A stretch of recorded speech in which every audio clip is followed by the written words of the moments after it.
Okay, recording. Sadashiva Samarambam Shankaracharya Madhyamam Asmadacharya Paryantam Vande Guru Paramparam Ishvaro Puratmeti Muchi Veda Vibhagine Vyota Vyapta Dehaya Dakshinamurtya Namaha Sava Vedanta Siddhanta Gocharam Tamagocharam Govindam Ramanandam Satiguru Pranatosh Maham Om Shanti Shanti Shanti Om. Namaste. Namaste. Welcome everyone. Thank you. Last week we have gone through introduction into Tattva Bodha. I thought I was going to finish it, but we are left halfway. So we have established by logic, and of course the logic of Vedanta is a logic based on our experience, which unfortunately nobody examines properly, Our unexamined or improperly examined experience of life, once examined, it gives us the opportunity to understand the logic of Vedanta as our very experience of life. So it's not something like esoteric or fancy or difficult or philosophical. It is our very experience of life that once we examine, we can establish certain truths, fundamental truths, all based on our experience. So we have established last class that the objects, fundamentally, they are deprived of value, they are empty. So we give value to any object of experience. So there is nothing inherent to any object, and we looked from different angles to establish, to understand the same object may be today an object of pleasure, just to become an object of discomfort and pain in the near future. And the same object may provide satisfaction to one person and dissatisfaction to the next person just sitting next to it. So we could analyze from different angles to come to this final conclusion that there are two, having established prior to that there are two principles in the manifest universe. One is the subject principle, conscious principle, and the other are the object. So if there are only two factors, two principles in the manifest world, the manifest human experience, so, and if we determined by the simple logic that there is no joy, there is no intrinsic happiness or satisfaction or freedom in any object, and at the same time, we have also understood that everybody knows that satisfaction and happiness and the sense of freedom and fulfillment exists because here and there we have experienced those moments, those experiences of fullness, of wholeness, satisfaction. Nothing is missing here. I feel just limitless. So we know those moments, therefore we know that they are possible and they happen in our life.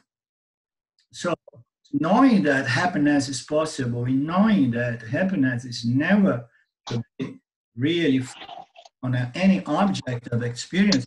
So the conclusion we came last class is that happiness can only be inherent to the subject conscious principle called I, me, you, consciousness, the only conscious principle, operating or reflecting or bouncing or shining in each and every one of our subtle bodies. So that's more or less what we came to cover.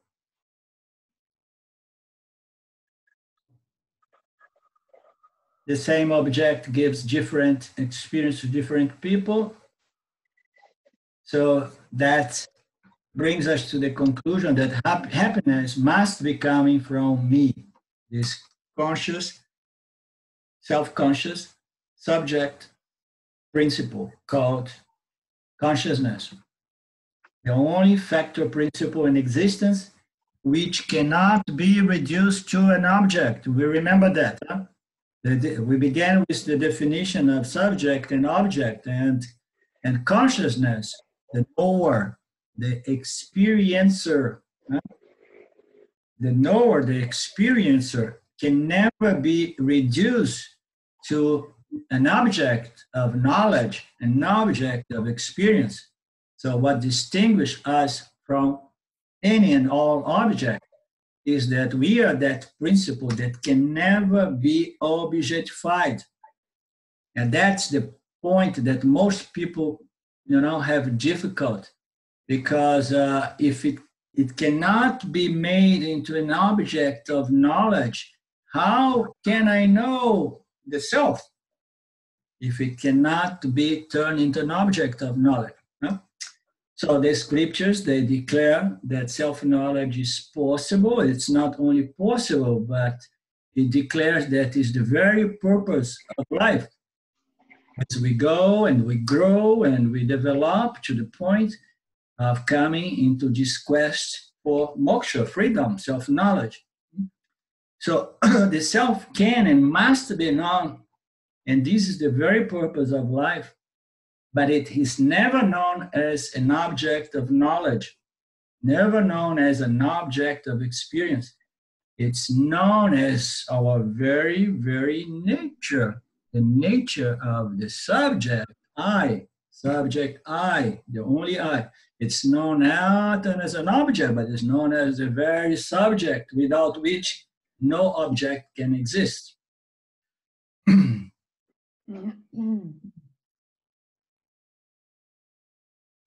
So we also understood the dynamics, the mechanics of how we are tricked by Maya to believe that the happiness is an object in the object.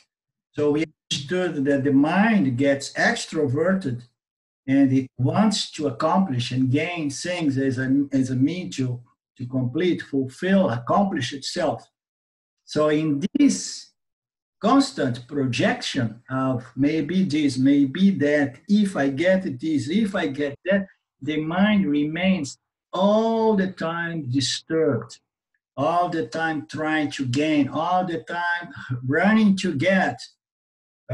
And as we also understood, the fear is nothing but it's another way of running. It's a negative desire. We are either running to get or running to avoid.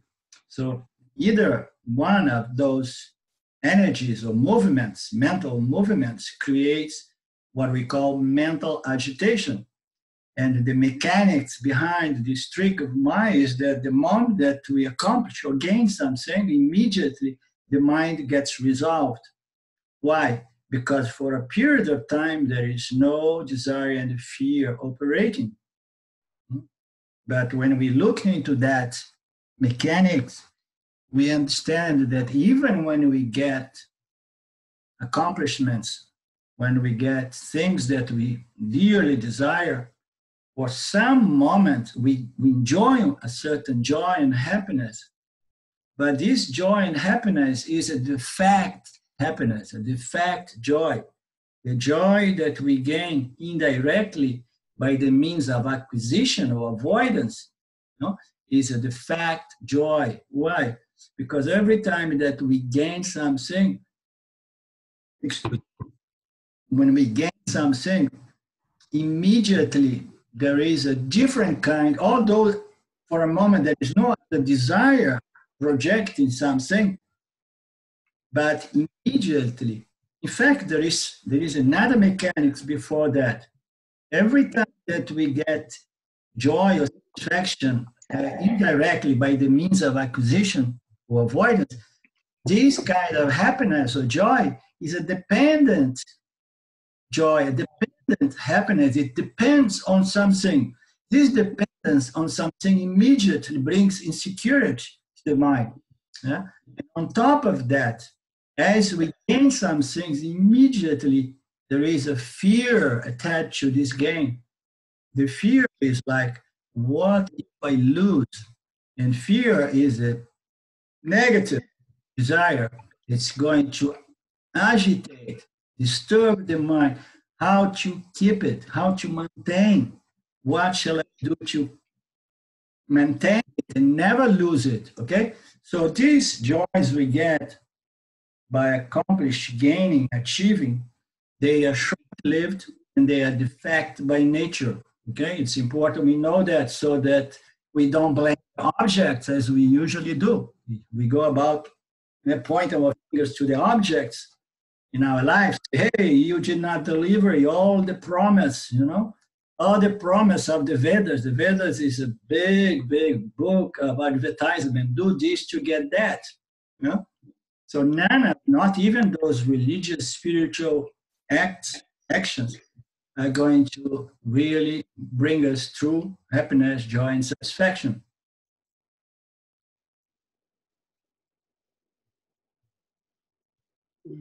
So we have those desires that we understood as well that it's simple. I don't think we went much into that last week, but we have this desire once we understand the mechanics and the nature of objects and so on, and the difference and the relationship between the subject and the object.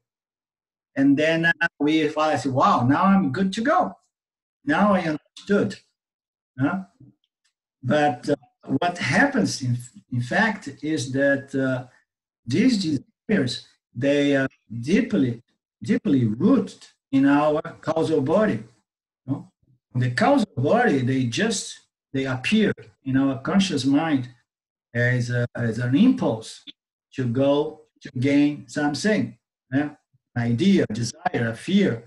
So to know that the desire, the objects are deprived of any happiness is the first step. The second step is to have this knowledge so firm and so clear in your mind that every time that our causal body, it keeps throwing those vasanas, those tendencies, those fears, those desires, every time it appears in our conscious mind, we have the knowledge. And then we say, yep, the knowledge says so and so.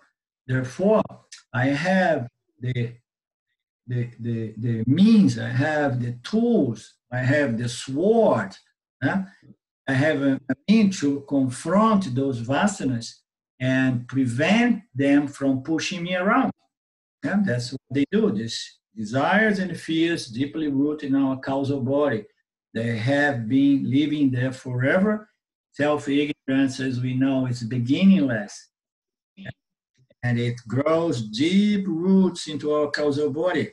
But the good news is that although these desires, these ragas and dveshas, although they are beginningless, they are not eternal. They're almost eternal, but they are not eternal. They can be put to death or brought to an end by the means of self-knowledge. And of course, it can be done only individually by our own efforts, our own personal efforts. Okay?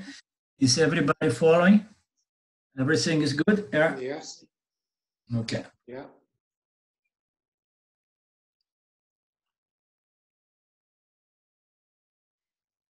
So we know that because this is important to understand, because if we find ourselves living a life which is not really aligned with the teachings, we should understand that it's not as simple as, overnight job to eradicate, to erase, to uproot ignorance.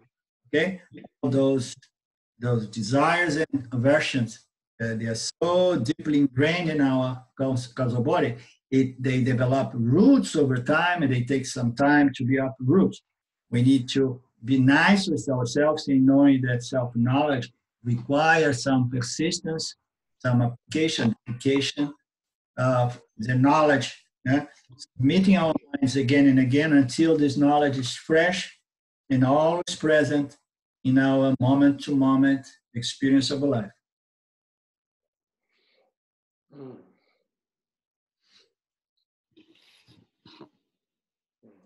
So we are talking about direct indirect happiness, the one that we gain by the indirect means of contacting the object and squeezing some satisfaction, temporary satisfaction. The satisfaction is not clean, clear, and pure, but it's something at least.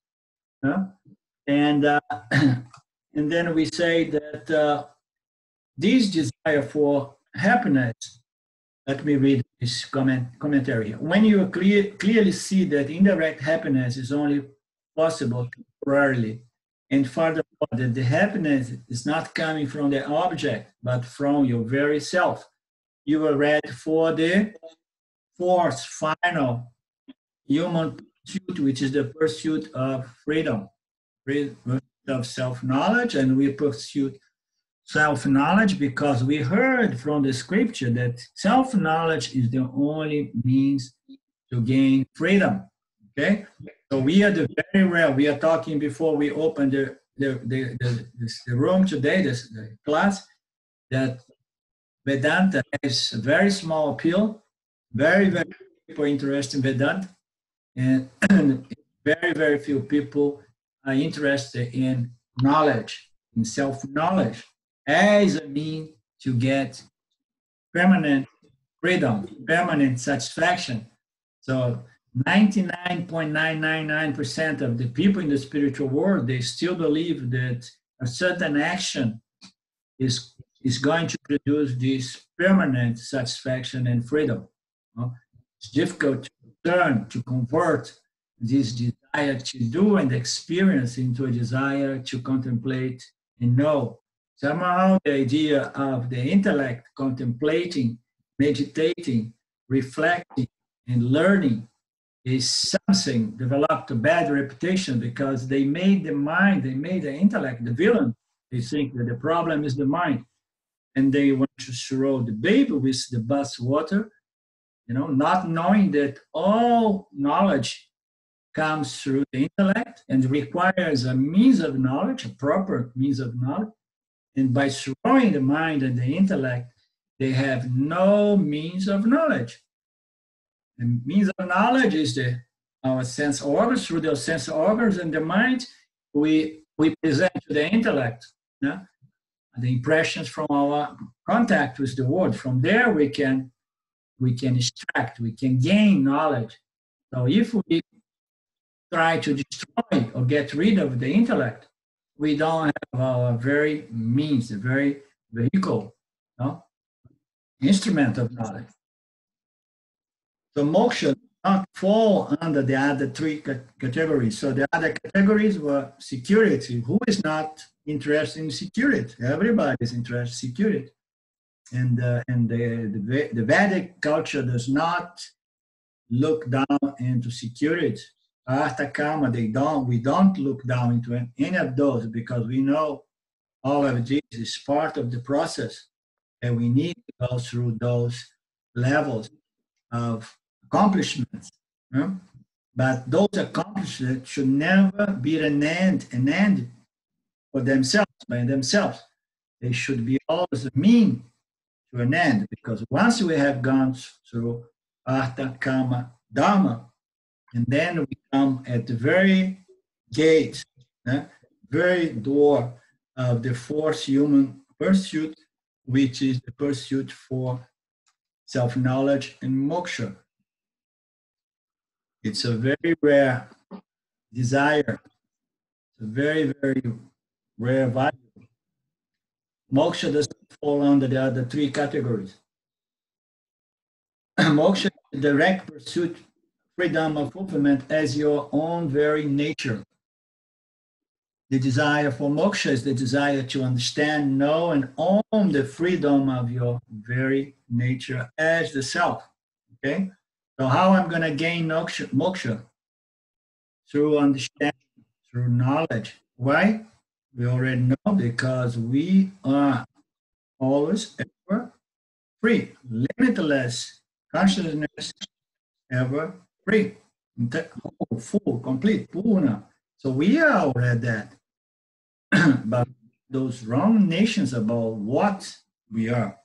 So we are mistakenly identified with the object called the construct, the body-mind construct. And therefore, we feel limited. So moksha is not possible through any action experience, because we are already whole, full, and complete. We are already the freedom that we are looking or searching for. We just need to understand. We need to understand. We need to contemplate, understand, assimilate the knowledge, and most importantly, retain this knowledge. Okay, so self-knowledge is nothing more than knowledge about your true nature, which is retained. Okay, so if this knowledge is seen here and there, we have this glimpse of this knowledge within some atmosphere. We have environment of a 1 week seminar or anything like that, and then there our minds, they develop so much sattva that this knowledge sticks to our intellect, and we are clear about that. We all feel very free. Huh? So the key is how to retain this knowledge. Retaining this knowledge is the next step, because the moment that we come out of certain environments, those ignorance-based vasanas are going to challenge that knowledge. Okay? And that's where we enter in another stage in our process, which is called the nididhyasana, which is constant application and constant exercise and assimilation of this knowledge. So there is no other way around that. Okay? So we need to make this knowledge stable, stick, to use common expression of Ramji.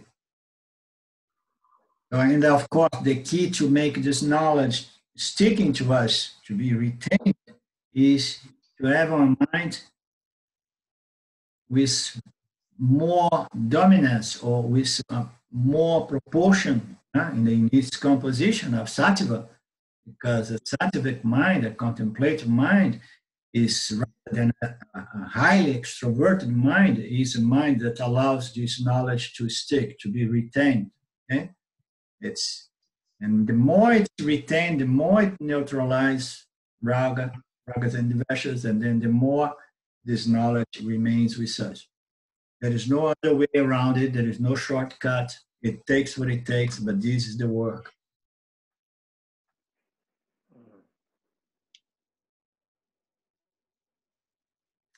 So, but the desire for moksha is the desire to understand how and own the freedom as our very nature, as the self.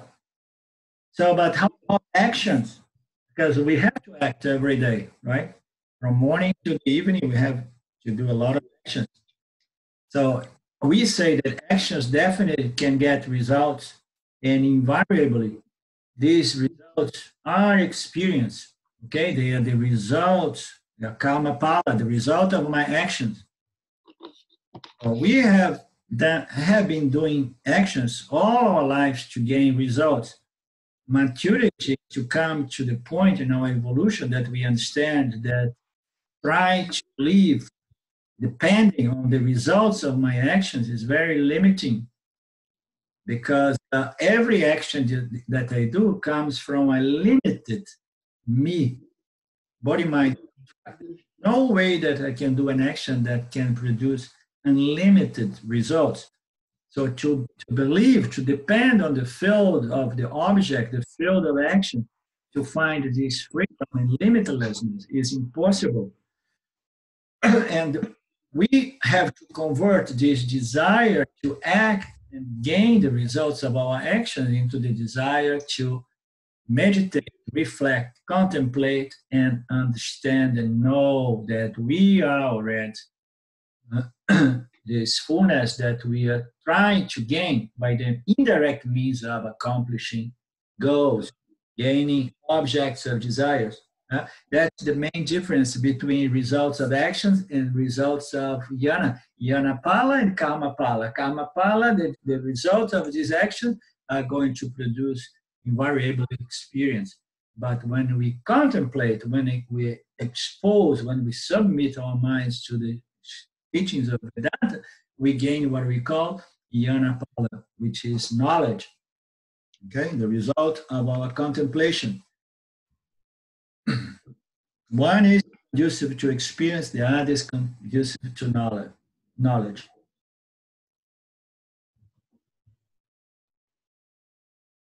Okay. So, looking forward. Arlindo, can I interrupt for 1 minute? Please. The question. You were talking about actions that we can't, that is what our nature is in the waking state. We are full of action all the time, whether it be a thought or a physical activity or anything else. How does that, I'm just listening very closely to you, and I'm struggling with the understanding of those actions, to knowing, coming to those actions, of being the knower and always observing the actions, yet I'm acting the actions too. My body is talking to you right now. Right. What self-knowledge is bringing to me is... Excuse me, just 1 second, please, because okay. All right.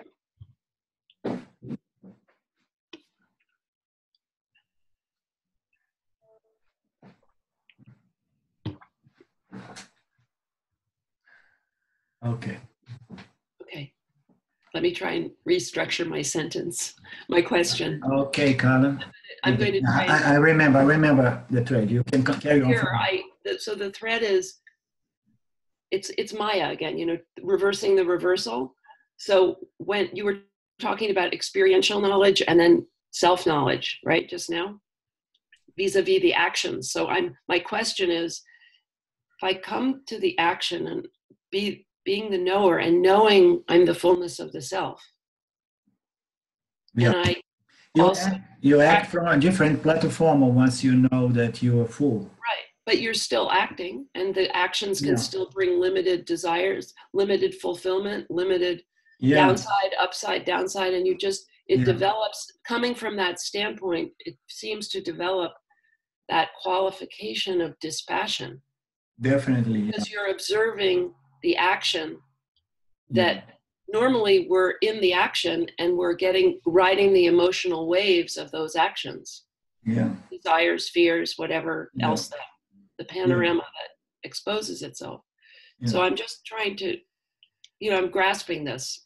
Yeah. See, because those vasanas are so deep to ride the waves of the experiential action versus coming from the standpoint of the knower.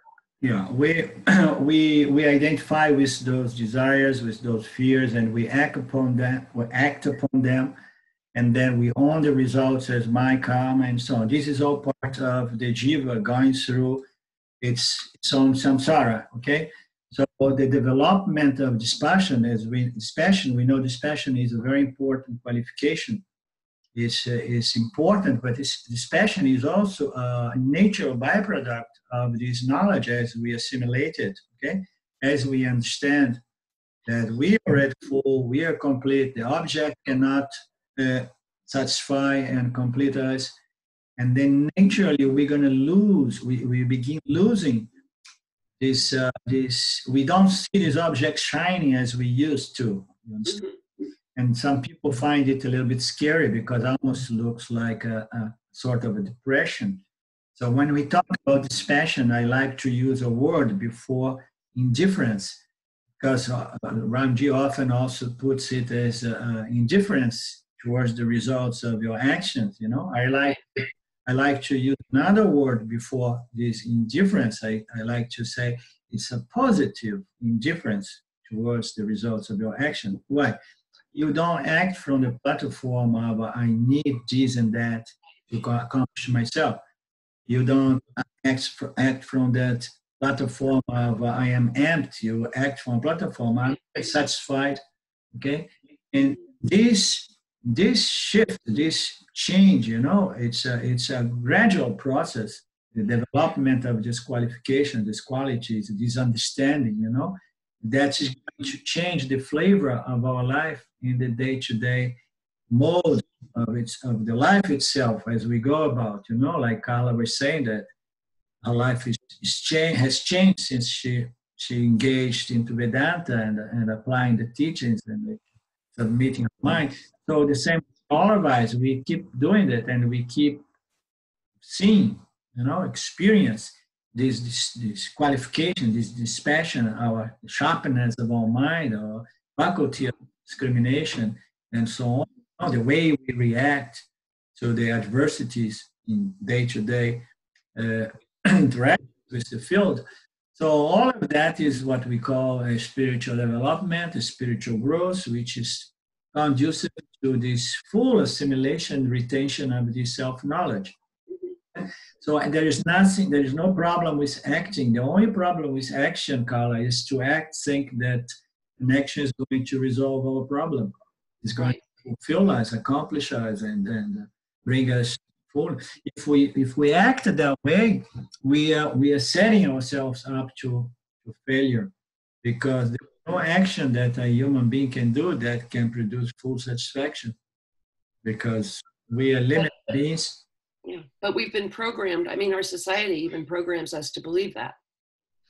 And of course, that's what. I mean, from the moment you're out of the womb, you start to get that program. Right. That's why it's so hard to find anybody who likes Vedanta, because this is one of the basic teachings of Vedanta, that nothing will ever fulfill you because you're already full. And people listen to that and say, "Oh, these people are crazy," because I always heard that you have to go and get it so that you can be happy and fulfilled, So, well, could I just take this one step further? I don't want to divert your class. Could I ask one more question? Please.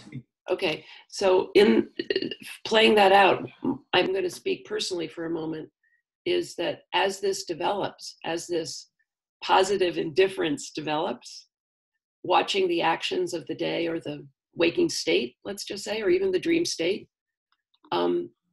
there's a flatness that, back in the days of not knowing Vedanta, there were these, like zippy highs and zippy lows and like excitement and drama in the lows and excitement in the highs. Yeah. And, now that I have changed my life and I'm here in the country quite solitary, there's a flatness to it that it could rise up. I sense it rising up as a doubt. Like, is this really what you want? Like, what about all that other, So I'm just putting that on the table, because Nididhyasana, this arises, right? And I then look at that and I say, well, that's just, me looking for love in the object. Yeah. And then you taking it further and discriminating it. So, but I'm just pointing it out that it is a human factor of these deep vasanas. Yeah. So we spoke about that already in the past, although we don't speak since a long time. When you made this move to go to the country, and we are our vasanas, I mean, as far as our relative nature, our secondary nature as a jiva, we are our vasanas, we are our thoughts, we are our tendencies. So if we have a certain tendency that is more rajasic, and if we try to bring a rajasic person, I mean, I have given an example yesterday in a class with my friends in Brazil. When I was very young, I was a disciple of Osho Rajneesh. I went to a very beautiful place in the northern area on the coast of Brazil, where there was this amazing, beautiful beach, a quiet, small little town. And I opened a small restaurant, and I was living well there, having to work 3-4 months during the season and having a little money to live well in a piece of paradise, clean beach, almost nobody. But guess what? I have a very rajasic mind, okay? I needed action. And I had the piece of paradise set up for me. The whole setup was ready. But guess what? It was not a match to my nature, my relative secondary nature. I could not enjoy And that peaceful environment, I mean, if it was nowadays, I would say, ooh, no, this, I won my lottery ticket now. You know, I got the perfect environment and now I can have sun, beautiful beach, swimming, you know, and tightness for 9 months, 10 months, or 8 months, 9 months when there is no tourists and so on. So the same environment, it can be seen as a celestial kind of and peaceful thing. For other people, it can be seen like a cemetery, how do you say, a graveyard kind of silence, you know, or a horrible kind of, you know, silence. So it depends on our vasana load. It depends on our personality, our tendency, the vasana composition or proportions, you know, of this of our mind. So this predominance of vasana, it has to be somehow. You see, our personal development, it goes through a process of conversion from tamas to rajas, rajas to sattva, and we keep doing that as we grow because we know in order to gain this knowledge and retain, we need more sattva. Okay, but this conversion between tamas, rajas, rajas, sattva has to be done within the limits of our own apparent nature, relative nature, temporary, momentary. Nowadays, temporary. Like we cannot force certain things. You understand? We need to respect our human nature to a certain degree, because otherwise it is a violation of Shwara laws. You know, so we need to go easy. We need to know that we keep stretching it, because our goal, you see, in order to develop sattva, we need to develop first an environment which is conducive to the cultivation and development of sattva. But if by nature I need also a lot of activities, I need a field of activities. So I cannot push it too hard, otherwise it backfires. You understand? That is the situation that we spoke a few times, that you will find yourself. You need action, but at the same time, you want to develop a very peaceful environment so that more sattva can be produced. So it's find moderation, balance, and living. Yeah, exactly. There's two energy, giving possibility. You know, we cannot force maturity. We cannot force a fruit to ripen, you know, in this hot house, because in the end, the fruits, they taste horrible. Those hot house tomatoes, I remember from the time of my restaurant, they're worthless, you know. So we need to ripe, mature naturally. And knowledge allows us to do a good act, to understand and do an X-ray of our values and understand the energies as they govern and influence our life, and then to adjust our lifestyle and our daily activities, and bring into perspective my goal, which is development of more sattva, and at the same time respecting, you know, the fact that I also need the actions. I also need, you know, to procrastinate sometime, for example, you know. So I have to give room to everything, and at the same time find my balance and keep growing. Right. Okay. Thank you.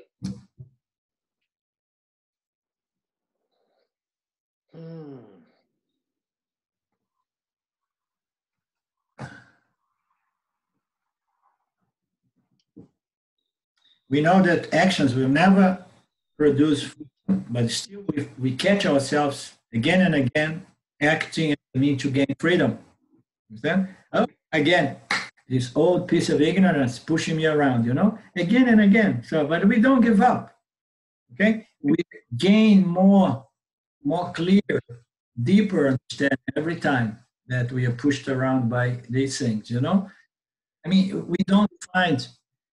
I was saying that yesterday. It's very rare to find very young people around this Vedanta circles, because we need to learn a lot of lessons. We need to suffer we need to suffer the struggle of trying to make samsara work for us until we understand that samsara cannot be resolved by the means of action and results of action. And then only then we are going to be more convinced that the only way is to develop a contemplative, sattvic and get into converting desire to experience into a desire to understand and grow, understand and know.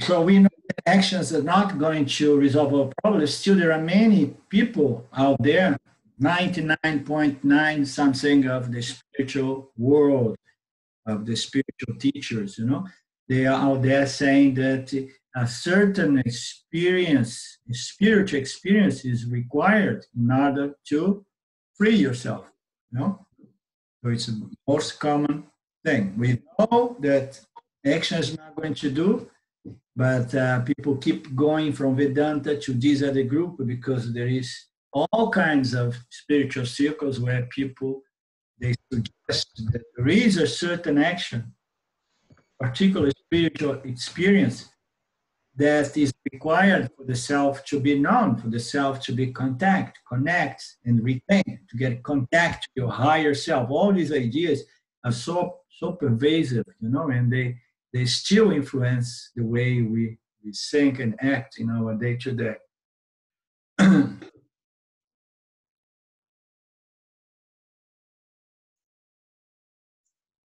I before I met Vedanta, I met when my mind was getting very. Talk about years back before I met Ramji. My mind was getting when I came to a point of giving up this thing about enlightenment or freedom, or my mind was out of the developing sattva while running a restaurant, a busy restaurant.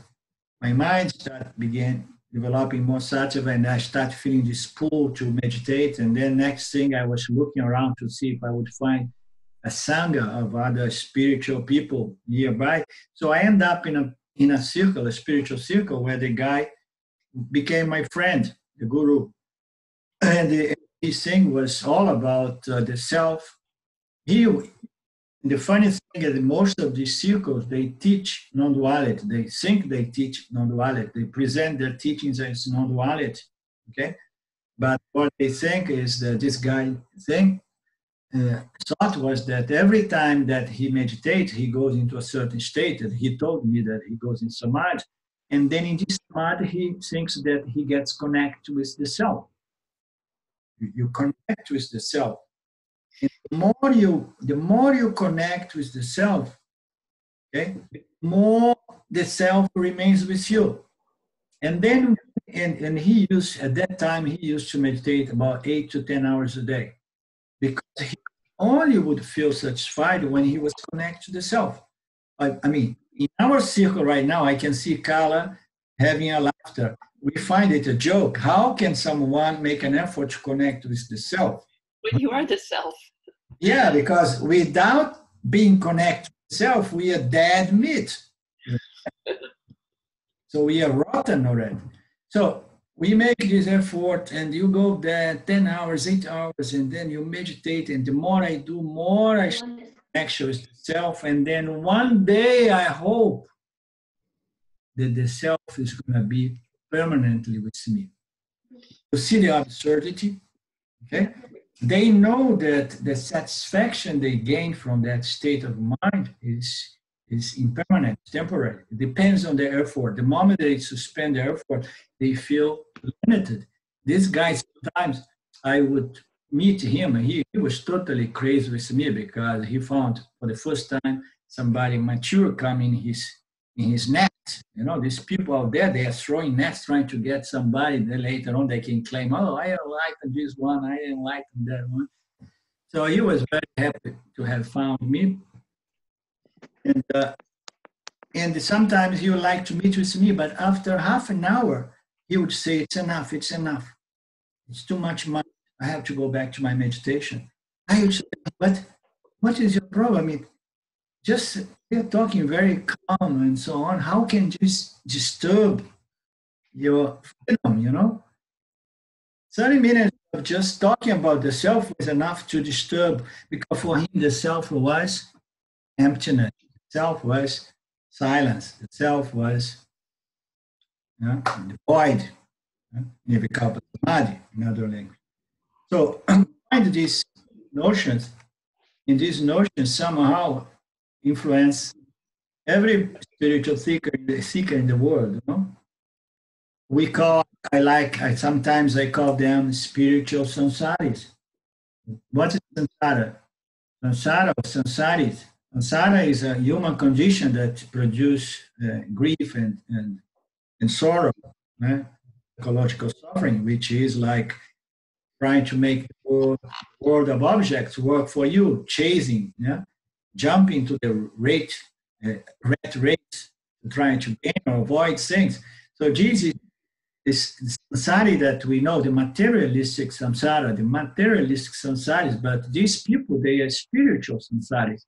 They want very subtle spiritual objects of experience to complete and satisfy them, and the moment that they don't have them, they feel limited, they feel small, they feel disturbed, they feel angry, they feel irritated sometimes. This is what we say that to have a mind with dominance, of Tattva is good, but it can become again another robe that tie you to the samsara, to the spiritual samsara, attachment to Tattva. You are stuck in Tattva. If you live that sattvic environment, then you suffer dependence. Okay, it's a beautiful chain that ties us to what I like to call spiritual samsara.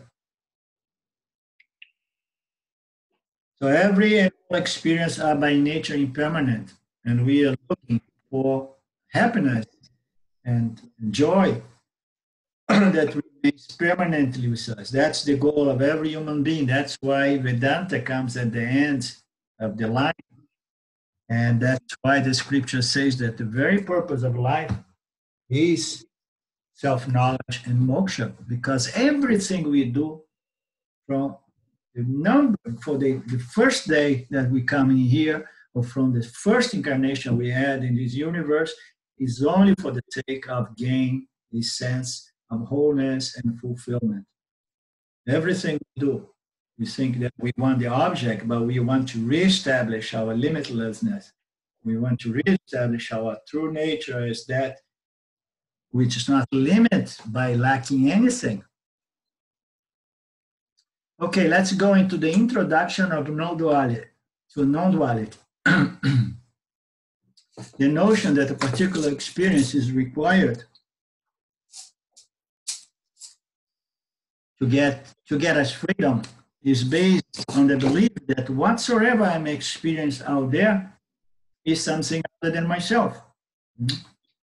And that's where people think that we from Vedanta are cuckoos, crazy, when we come to them and we say that, and by the way, furthermore, the nature of reality is non-duality.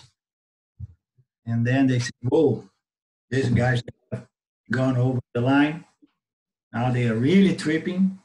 They think that the nature of reality is non-duality. What it means, man? It means that there is only one. There is one principle. There is one conscious subject. And everything that appears in it, it's just a superimposition or a projection, such as a mirage in a desert in certain conditions. Hello, Steve. Hi. Hi. Hi. You're not just finishing? No, I just wasn't sure I got the timing right or anything. Yeah. Where are you from? Are you from the East Coast, West Coast? I'm from London, England. Oh, London. Okay. Yeah. It's 3 o'clock here. I wasn't sure if it was 2 or 3. Yeah, it began at 2 o'clock in England. I'm in Italy. Here I begin at 3 o'clock. Ah. So, so the introduction to non-duality is what turns people away from Vedanta very, very easily. Because we say that the nature of reality is non-duality. Everything that we experience is something that is not separate from ourselves. It's not something other than ourselves, because there is only this conscious principle. Okay, experience itself wherever, whenever this phenomenon Maya comes into place. When consciousness somehow pervades this Maya mirror, it reflects the universe of the holistic, pluralistic object, and everything is just an appearance in that which is this conscious principle in which anything can be experienced and known. Everything depends on me. Okay? So when we try to introduce people to the notion, to the true notion of non-duality, because in the spiritual world, most people believe that non-duality is what? Is oneness. Have you heard about that? We are all one. When people come to me saying we are all one, I say, no, no, no, no, no. This we are all one that you're talking about is we jivas are all one. I like to say in Mitya, duality is law, plurality is law in Mitya. Ramji likes to say that that non-duality is not sameness. What he tries to say was that. He's trying to say that in Mitya, it's not that everything is the same. Okay, Mitya, projection of names and forms out of the same conscious subject principle, names, forms, they come and they appear like in infinite numbers. Okay, so this is the name of the game, it's the nature of Mitya. So people say non-duality is like, oh, we are all one because we are all brothers and sisters. We are brothers and sisters with the trees and with the elephants and with these, we are all one. Well, no, this is not non-duality. Non-duality means to say there is none of this is real. Not really real. It's only me consciousness. It's only you consciousness appearing as this superimposition. Okay? So Vedanta is the only scripture that comes to the extent of really non-duality as it is. And that is a big push, a big stretch for most people when you say that the person is experienced every day only himself, herself. Every single experience is just consciousness experience itself. So now let's do a brief experiment. So when we look at this one here, this one that I used to clean my laptop. So this is a brush, okay? When we look into any object, let's say this one here, when we look at this, so the first impression that we have at this is happening out there. Now, in this case, at the screen of your laptop, your computer, you see it at the screen of your computer. Or you can say, no, I see it in the hands of Arlindo, okay? So it's out there, no? So everyone to say. But this brush happening to be in my hand, which by the way is located, when we are going to what we call location of the object. If we really want to physically locate that, we have to bring into our mind the idea that it's in Europe. Now we can say, where is this? Oh, this is in Europe. And we could say, no, it's not really in Europe. This is in the planet Earth. It's located somewhere, okay, in this vast universe. Okay, so let's just keep it to say that this is located in my hand. It's located outside of us in the screen of my computer. Okay, so I see this and I find it to be outside somewhere there. Okay? But this brush, is it really happening outside or it's happening in our very own mind? Is it not coming through our sense organs, the vision? No? The vision is allowing this. Vision is one of our instruments of knowledge, okay? Organs of knowledge. We gain knowledge through the five senses. Through the five senses, specifically through the vision, the eyes. We gain the knowledge of the presence of something, and we know it's a brush because this brush is equal to the knowledge of the object. The object is equal to the knowledge of the object, the thought, knowledge of the object, the brush. Okay? When I present this brush, nobody sees, for example, spectacles or glasses. People see a brush because there is a thought brush, a knowledge brush. The brush is equal to the knowledge of itself as a brush.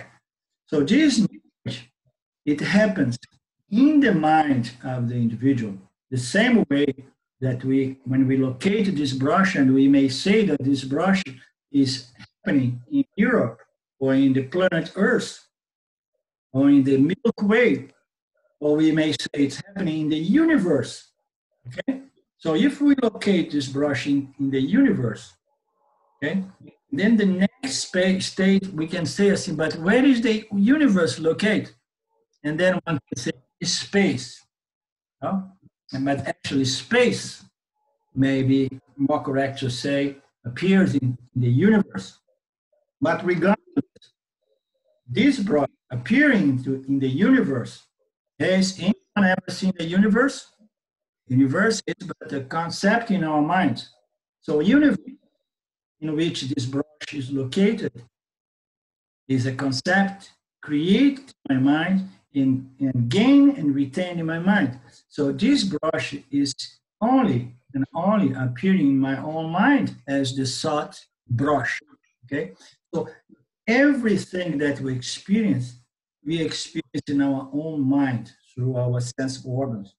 When we smell a rose or when we hear beautiful music, anything is coming through those gates, this sensory gates through which we gain knowledge, experience.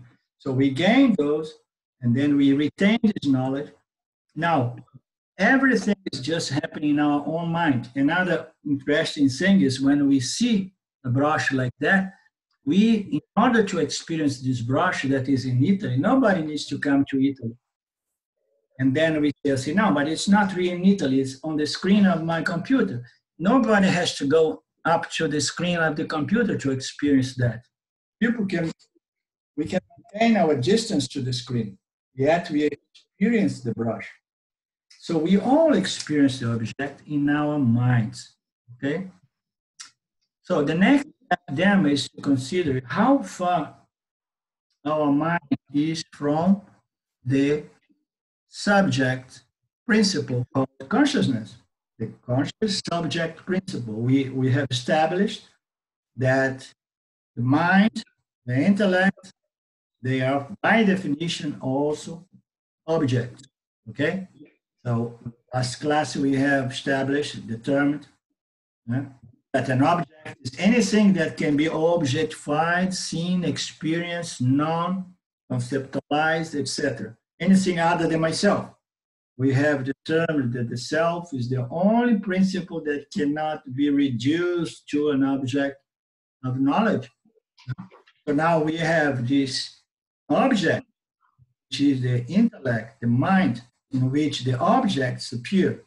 And we have discriminated to know that this mind is an object appearing to me. Now, what is the distance? We are talking about location of objects. We have established that the object is located in our mind. Okay? When we dream in the night, we project all these dream worlds in which there are numberless objects being projected. Okay? Likewise, those objects are being generated by my mind and located in my mind and experienced in my mind. It's very similar. Okay? The only difference is in the awakened state, we interact with the objective reality, which is the projection of Maya. We have a projection of Maya and a projection of the Jiva. Okay? But it's all happening in my mind. So now, what is the distance between my mind and myself as the subject conscious principle that which shines and illumines and illumines the mind? So what is the difference? What is the distance? Sorry. What is the distance? None. Have we ever tried to measure it? The distance between my conscious subject, this conscious principle. Is there any distance between this consciousness and my mind? Of course not, because we know that the mind pervades everything. We have understood that the mind shines into the consciousness pervades everything. So consciousness shines in the mind to produce this reflect consciousness called the jiva. Therefore, consciousness is pervading everything. There is no separation or distance between consciousness and its own reflection, which is the mind of the jiva. The objects appear in the mind. Therefore, the objects appear as non separate of the mind and non separate from consciousness. So any and everything that we experience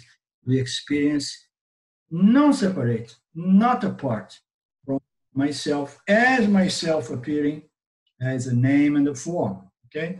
So this is the most radical declaration of the Upanishads that most people have a lot of trouble to cope with. And self-knowledge is only possible when we really make peace and understand that all there is only this consciousness, subject, principle, appearing as an infinity, a numberless diversity, plurality of names and forms. So we find those thoughts in our minds which are faithful to the object. They are not separate from the object. The objects are attached to our mind. Our mind is not apart from consciousness. Consciousness is that which pervades everything. Okay? It shines in the subtle body. And when it shines, it becomes the illuminator. It illuminates the field and it illuminates the mind itself. We can see the field and we can see ourselves. That's why self-knowledge is possible. So this means that anything that we experience at any time in any place is nothing but ourselves.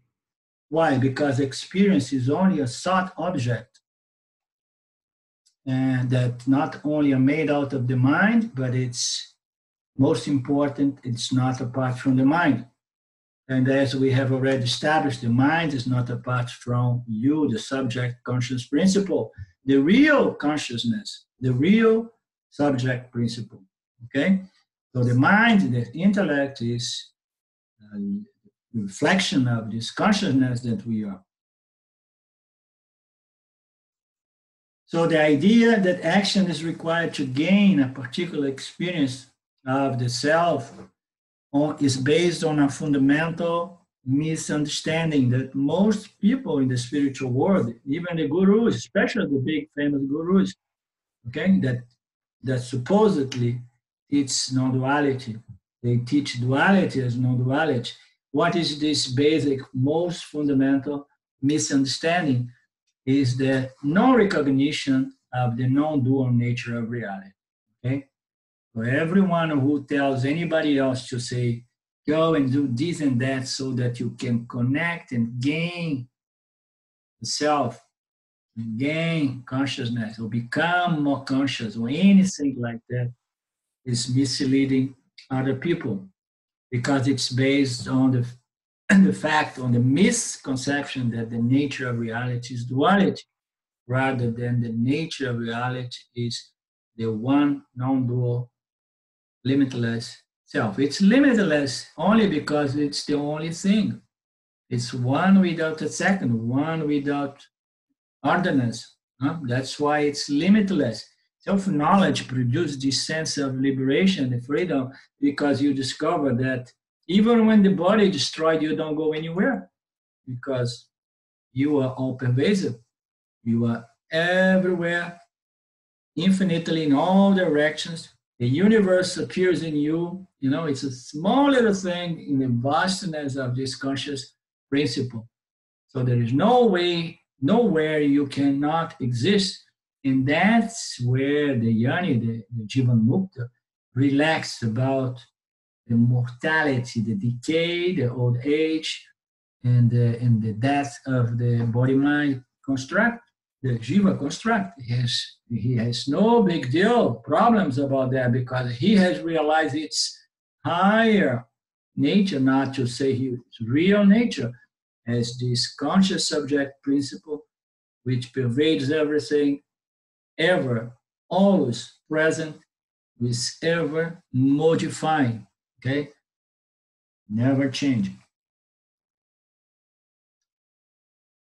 Okay, so the success of this pursuit of freedom depends on the understanding of the non-dual nature of reality. That is that which is always ever present, never change. Let's look into a traditional story used by Vedanta to illustrate it. So this story illustrated from a certain angle. It's a story that most of us have heard or read.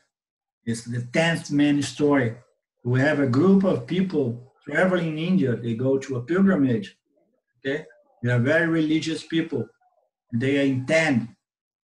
They left and then they crossed a certain area in the country where there was torrential rains and flooding. And then came a point that they had to cross a raging river, very dangerous river to cross. So they are well prepared. They had robes and so on. So they throw ropes, and then somebody on the other side tied the rope. So they tied over here, and then they say, okay, one by one, we're going to cross this road because we have to carry on. We have to do what we came here to do. We are religious people. But I, as the leader of the group, I'm going to be very careful. So I'm going to count. Again, we left our place, we are 10. Now I count again, we are 10. And when we are on the other shore of the river, I'm going to make sure that we are 10. We don't want to lose any one of us. Okay? So they, by and by, they cross the river with the help of the rope. And then afterwards, when all of them were crossed, they look back and say, okay, there is nobody on the other side, everybody is here. And then the leader comes and says, okay, now let's line up. Everybody lines up here. I'm going to do the accounting. I'm going to count everybody to make sure we haven't lost, we haven't missed anyone. Okay? So nobody was lost. Let me count. So the leader went there and started counting. And then as he came to the end, he counted only up to 9. And then he started really feeling emotional, sentimental. He started almost crying. And then he said to himself, it must be a mistake. I was never very good in math, so let me count again. So he went there and he counted again, and for his desperation, he counted, there was only 9. And then he was really in tears. He was really crying, saying, oh my God, we lost one of our brothers. Okay? We left home, we were 10, now we are 9. And now what are we gonna do? How are we gonna end, our pilgrimage, and how are we gonna go back to our wives and so on? We lost one of us. And then it was this big drama and everybody was crying, sad. And then meanwhile, there was another gentleman passed by. This gentleman, of course, had a long beard because these wise people, they let the beard grow. And then this gentleman is passing by and he sees these people cry and asks them, what happened? Why you guys are so desperately crying? What is the sorrow? And say, we lost one of our brothers. We crossed this dangerous, raging river, and now we came in here. We were 10, and now we are 9, and I already counted 3 times. And then the wise man, being wise, immediately he understood what's going on. He said, okay, that's the one thing. Let's line up here, and I'm going to produce the 10th man. So when he said, I am going to produce the 10th man, the tears of the people immediately stopped. Why? Because the wise man was respect and there was trust in the words of the wise man when the wise man said, I'm going to produce the 10th man. immediately that gave some consolation to the people, you know. They lined up, they stopped crying, and then the sage, the wise man, started counting, and he counts, and then he completed his count, and says 10th. And when he says 10th, he says to the leader of the group and says, you are the 10th man, okay? So he produced the 10th man, but has he really produced the 10th man? No. He simply revealed the fact that the 10th man was present, but he thought that he was absent. There was a misconception that there was something missing, that there was something lacking, that we had lost one of our brothers. Huh? So overjoyed, the travelers, né? They comply, they submit to the counting, and then in the end, the old man counts slowly for one of them. The leader, somewhat embarrassed, realized that he had forgot to count himself. So not to count yourself is a very, very symbolic, and that's why this analogy, this metaphor, the story is very illustrates so well the situation, you know. We are searching for something and we are discounting the counter. We are discounting the subject principle, conscious principle that is searching, doing the seeking, okay? And we want to contact the self. We want to gain the self, okay? And we are the self trying to gain something as the self. So this story does, the old man produce the 10th man. No, he does not produce the 10th man. Okay? No. The old man removes only the ignorance of the leader because he was not counting himself. Okay? It simply removes the notion of limitation caused by the miscounting, misconception, misunderstanding, okay, of looking for myself somewhere else. I'm looking for myself on an object. There is a mic that needs to be closed. Okay.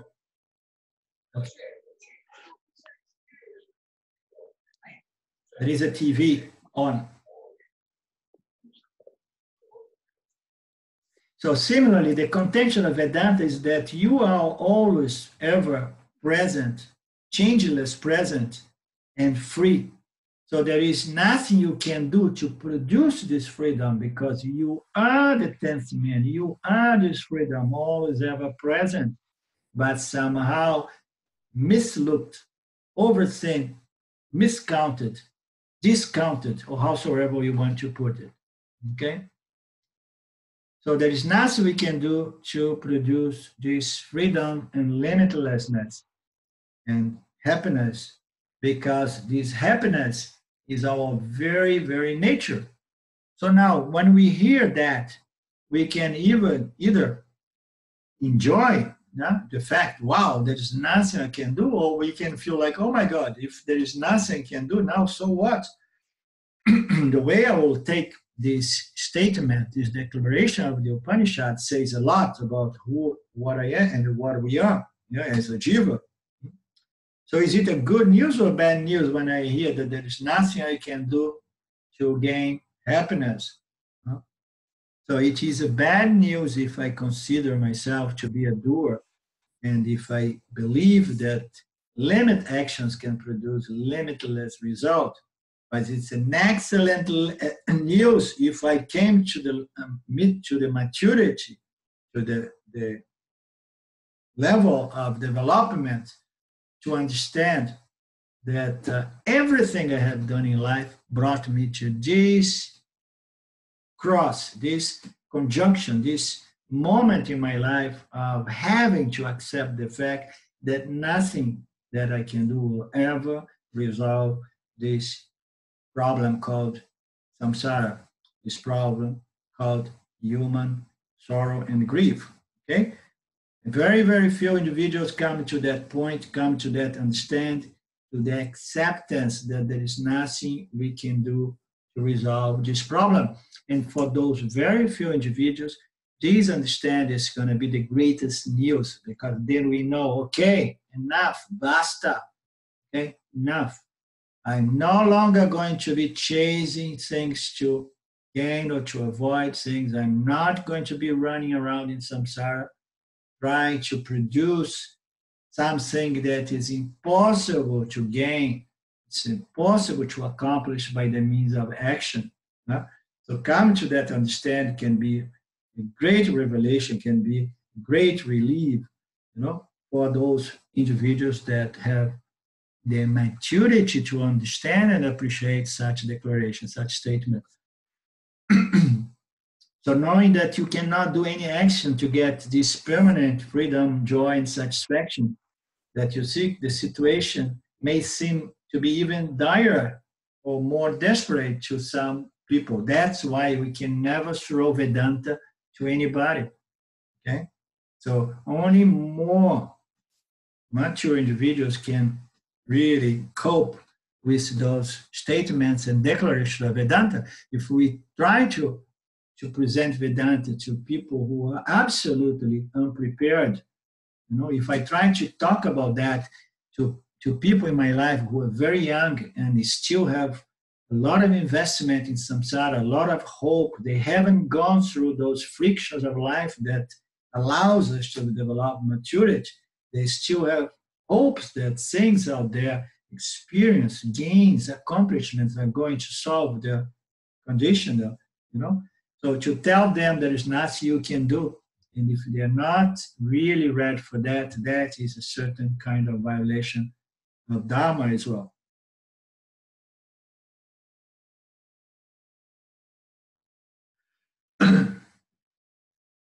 So we just need to understand who we are, what we are, and as consciousness, we are full, we are whole, we are complete, we are all pervasive, we are always ever present, and we never change. Everything else modifies on a moment-to-moment basis, but I don't change. Ranji likes to play a joke, an old joke of his to say, people go and they call their friends when they're feeling bad. They say, how are you doing? I'm going through a lot of change. Carla knows this joke of Ranji. It's a famous joke. They know. When you know who you are, you never say, I'm going through a lot of change. You know that in Mitra, everything changes from moment to moment, but you remains unchanged, always ever the same, the light of pure consciousness, enlivening, enlivening is right? That which Say that again. That Enlivening.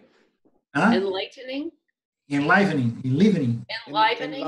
Enlivening. Thank you. Yeah. Enlivening.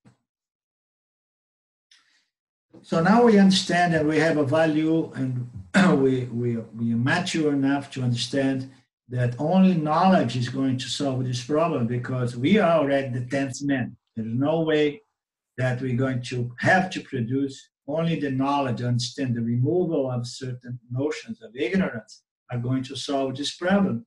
Now, when we understand that only knowledge is the solution, and then the next thing to understand is that for any knowledge to take place, we need a means of knowledge. This is important because most people know, everybody knows that any object of knowledge requires a means of knowledge.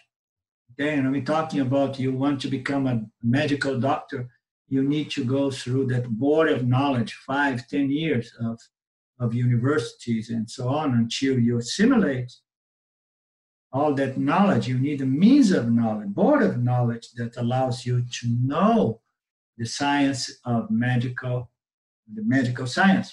Okay? So when we come to the spiritual world, a lot of people say, it's okay, but I don't need a means of knowledge to know the self. Okay? I came to Vedanta and I heard that all there is the self, go home and be free. This is a common approach that we find in the spiritual world all over the place, very, very spread. It's called the direct path, the path that goes over the process of mental preparation, mental spiritual maturity. Just throw the truth and say, oh, you are the self. All there is the self. And there is nothing you can do because you already are it. Go home and be free. Yeah? So I lived for several years with a second teacher of mine, and he used to do only that. Okay, and people would to leave India on those days saying, oh, I'm free, because I understood all there is consciousness, and I heard from Sagadatta Maharaj as well, you are that. Yeah? In the statement in the Upanishads is, you are that. Sagadatta Maharaj used to say, I am that. You want to personify that statement and say, I am that.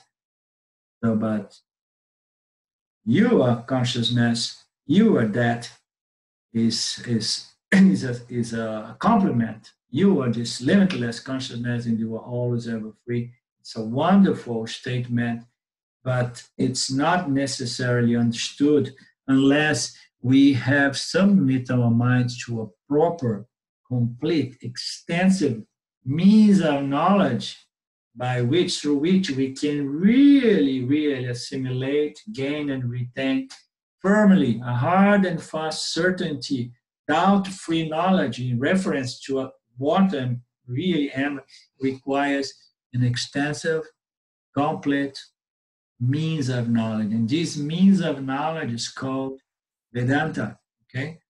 And the Vedanta, the end of the Vedas, is teaching methodology, is teaching, this body of teachings that facilitates the jiva. It's all teachings based on the logic of our own experience, not properly examined by everybody living their lives.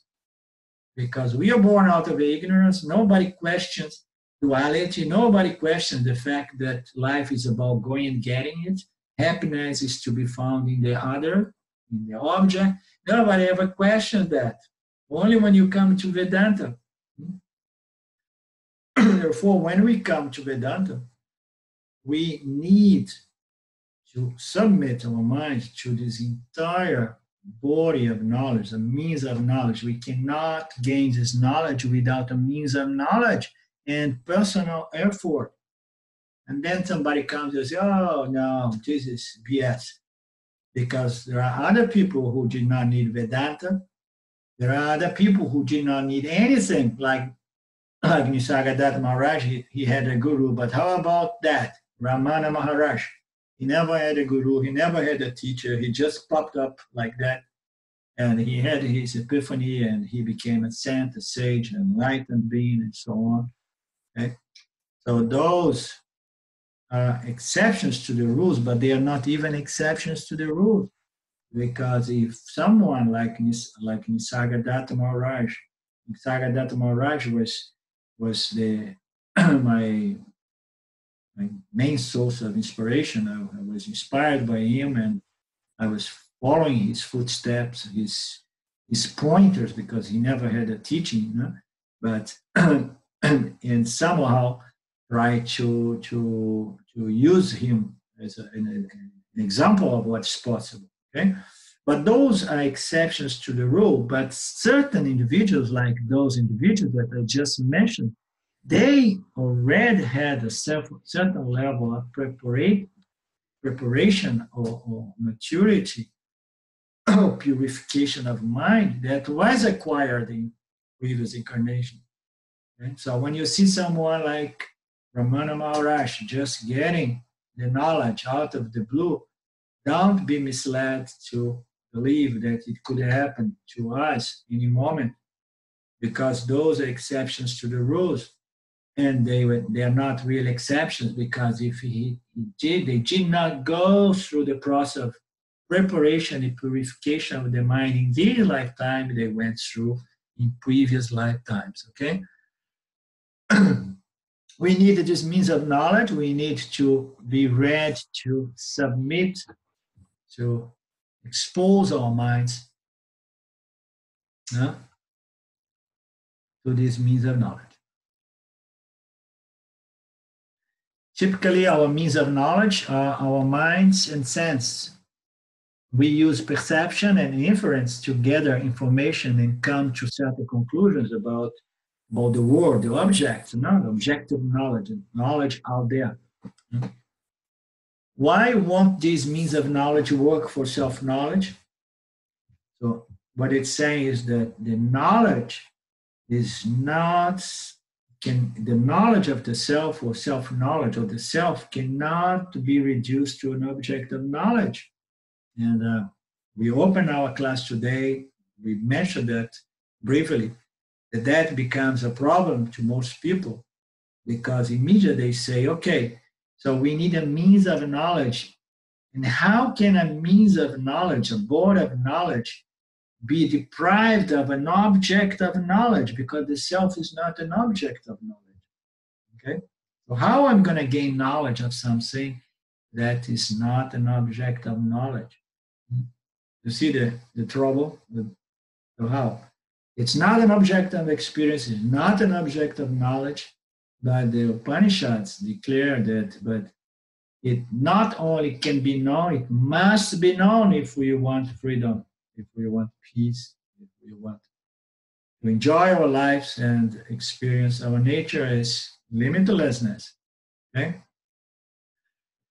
We are not an object of knowledge, but we are that which must be known, that by which knowing that in and everything else is no longer, is irrelevant as a knowledge. So there is the saying is that by which knowing that you have known everything. But it does not mean to say that you're going to know everything that Ishvara knows. Ishvara is all knowing. In fact, Ishvara is pure knowledge. Okay? It's the knowledge, the intelligence, out of which the universe is not only projected but sustained, maintained. So we are never going to know everything, which is in terms of phenomenal, scientific phenomenal objects out there. But by knowing the nature of reality, we have known the nature of everything. Okay? And not only that, by knowing the self, which is the nature of everything, we understand that the nature of myself is the nature of everything, and is that only thing in the manifest that is complete. Okay? Only that substrate of the manifest is the only full, whole, and complete factor in our experience. We are not available to objectification. We cannot be seen what we are. We cannot be perceived by the eyes, by the ear, but we are that by which the eyes can see. We are that by the ears, the ear can hear, and so on. There are some beautiful passages in some of our Upanishads, that by which the nose can smell, and so on. Without this conscious subject principle, the sense organs are useless. They are just dead matter, okay? Inert matter. So we cannot be seen, heard, taste, touch, or smell. You cannot be thought and even conceptualized by the mind. Yet we can be known. The self can be known. Okay? You are the formless and free of attributes. So to remove ignorance of your true nature, a means of knowledge is needed. Vedanta is that means. It reveals you, the self, as your very nature. The very nature of the Jiva-atma is Paramatma. Okay? It does not produce the self. It does not connect the Jiva with the self. It does not poof the self into existence that brings back the self into existence or anything like that. It's not like a genie or anything. It just reveals the ever-present self as the very nature of me, the subject conscious principle, that in which anything can be seen, known, experienced, objectified, conceptualized, and so on. It's just Vedanta, the teaching methodology that use words as logic based on our very experience of life to reveal the ever-present and self-luminous, self-shine, self-evident conscious existence principle that we all are. Okay? So I often like to say that Vedanta reveals the self. Okay? So this word revealing is very beautiful because revealed knowledge, or every knowledge that is revealed, implies that is a knowledge that was already present, but somehow it was covered up by a certain veil of ignorance, misconceptions, misnotion. So it's revealed by the removal of those wrong notions that we have about our nature and the nature of reality. Okay, I often like to say that Vedanta reveals the self not directly. It does not produce the self directly. It does not reveal the self direct, but by the means of removal of the ignorance that prevents us to fully appreciate our limitless nature as the self. Okay? So we need to do it indirect. That's why our teachings of Vedanta, they are not only about you are Satya, you are the ever-present consciousness, and so on. Satchitananda, Satchitananda. No, the teachings of Vedanta, they go into the human ignorance that prevents the jiva to appreciate fully its true nature as the limitless self. It's an indirect means to reveal, uncover, and to let the self shine in our minds by the means of the removal of all those wrong notions we have about what and who we are. So an example of revealed knowledge is the law of gravity. When we discover something is also a beautiful word because it implies that something was there but it was covered and then we discovered. Okay? So when we discovered the law of gravity, would we say that we have invented the law of gravity? No, we did not invent it. It has always been there operating, okay? It has always been there conditioning our experience, making our experience possible, right? At least in our planet. So we discovered that. So revealed knowledge is a knowledge that has always been present, but somehow it was covered by a veil that we call ignorance. When did ignorance begin? It's beginningless. And all we do as human beings is to uncover these and these small bits and pieces of ignorance, and then we get to know things into the object world of phenomenal object. But self-knowledge is altogether a different kind of knowledge because it's not objective knowledge. It's the knowledge of the subject principle, conscious principle. So in other ways, the conscious subject knowing itself is the only reality. That is possible by the means of extensive, complete knowledge, body of knowledge called Vedanta, and it requires some time, qualifications, patience, dedication, and so on. We don't get a medical certificate overnight on the internet. Even if we pay $1 million, we may get the diploma, the certificate, but it's going to be useless because we are not going to be able to get a job because we have no skills, we have no knowledge. So likewise, in order to gain this hard and fast, always ever present knowledge, we need, almost invariably, we need to submit our minds to this means of knowledge regularly and persistently. And over time, through this process of verification, a universal impersonal methodology developed. This is another point here. So we are saying that the means of knowledge, Vedanta means of knowledge, when it was discovered, so some some of our Mahatmas, some of our Yanis, our sages, suspect that this is a knowledge such as gravity that has always been present, and that is my understanding as well. Everything in the universe is made out of pure knowledge, including self-knowledge. The moment that we have jivas, we have this body of knowledge called self-knowledge, the science of consciousness, the science that allows us to understand what is the real nature of reality, what's the real nature of the I. So this science has always been available. It came built in with the creation, with the manifestation. In the moment that some scientists, some spiritual scientists start inquiring into the nature of consciousness, that knowledge just open up. This is what we call revealed knowledge, a knowledge that was already present.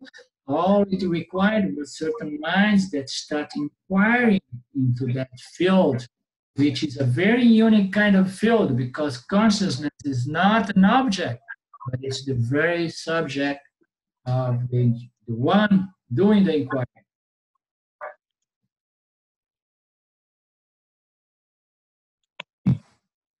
So, and then over time, those famous rishis, the ones that heard or gained this knowledge, okay, the seers, they see, they heard, they know that this knowledge was not produced by my thinking process, my thought process.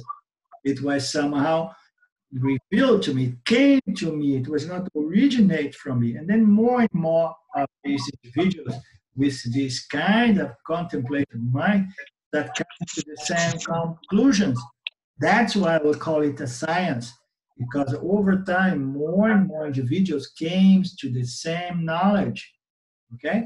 Yes, oh, I never heard about you, but I also got it. Okay, those were the richest. And then over time, all this knowledge was put together to become what we know as Vedanta, an impersonal means of knowledge, methodology developed in order to facilitate the communication of this knowledge to other people.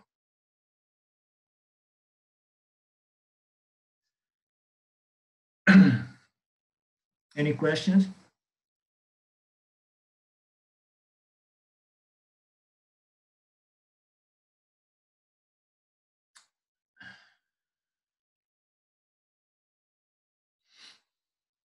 Okay. Another note, originally Vedanta was an oral tradition. Only later it was written down as a group of scriptures known as the Upanishads. Okay, we don't know how far back, how many thousands of years back it was turned into written scriptures known as the Upanishads. Before it was oral. So the Vedic culture was very respected. It was very important. It was an honor to the richer, the more cultured families to send their children to the gurukulas, the schools where there was some gurus, some sages teaching the Vedic culture. Why they used to do that? In those days, it had to be oral. And the only way to pass this culture from generation to generation was by the means of memorizing the knowledge. So these kids used to be sent and they used to spend 14 years learning everything. The brain was fresh, the mind's very alive. They used to memorize everything. So they would go for 14 years memorize everything. And then when he was 21, they were sannyasi. And then the following 7 or 14 years, they were going to understand what they have memorized. The first step was only memorizing, okay?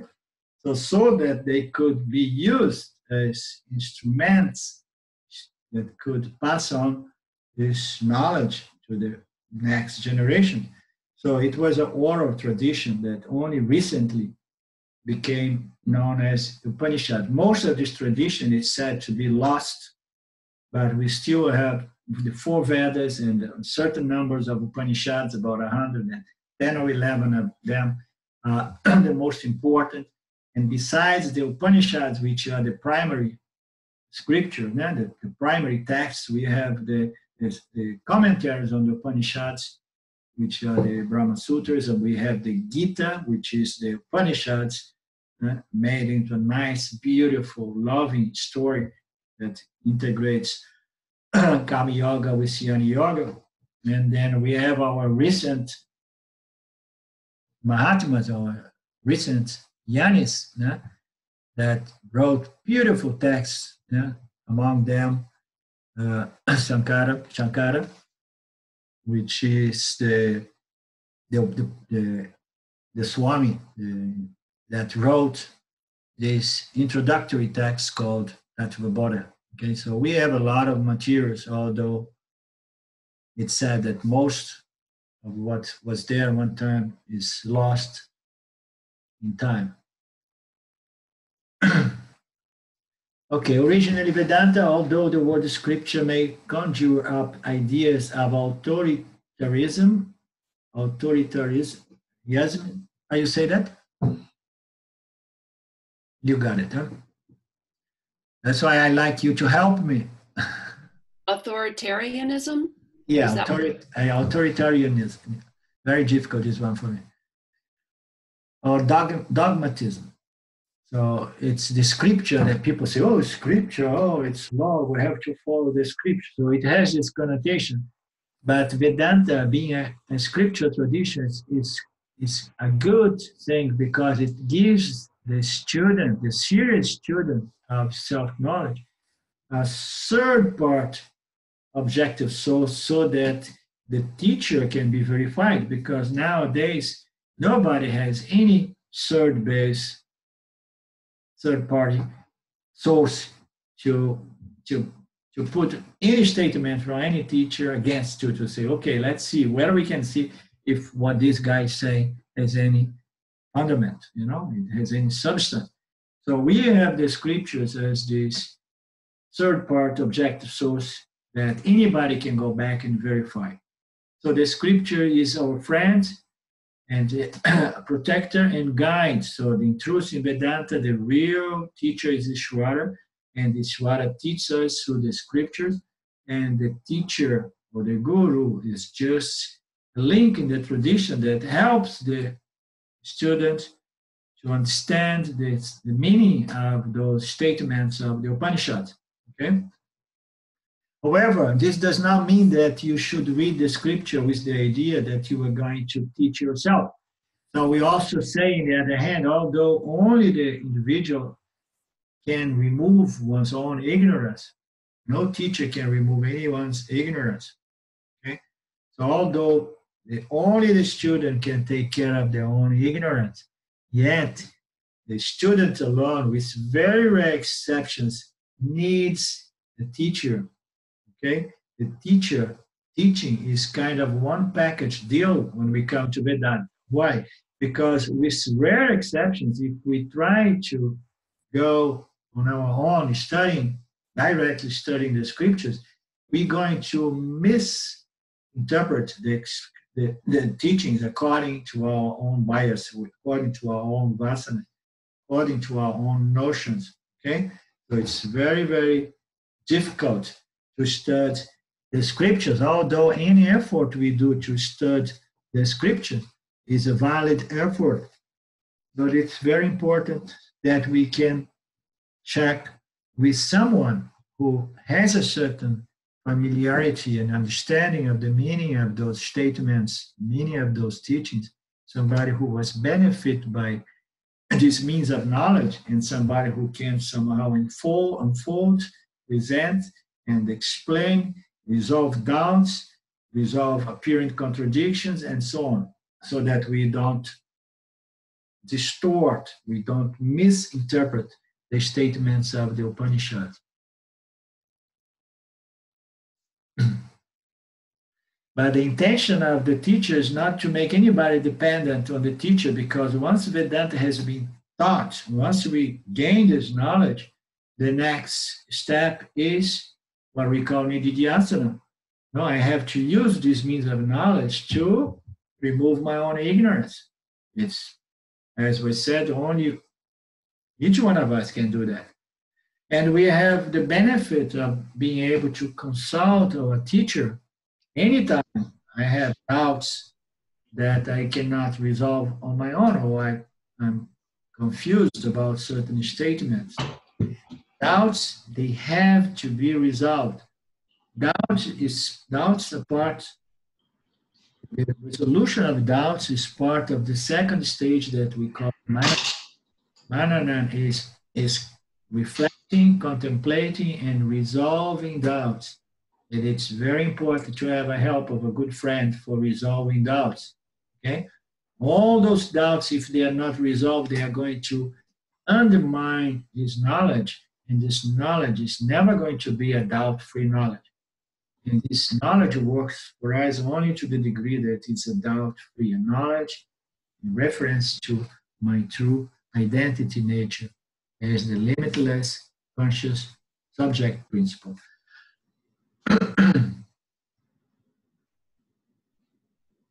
So, having said so, Vedanta works on three stages. The first stage is called Shravana. It's called listening. It's submitting our minds to the body of the teachings. Okay?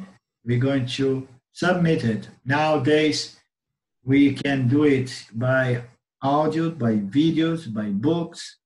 We can have contacts over the internet. So it's much easier because we are living in this time in which communication is the easiest thing. No?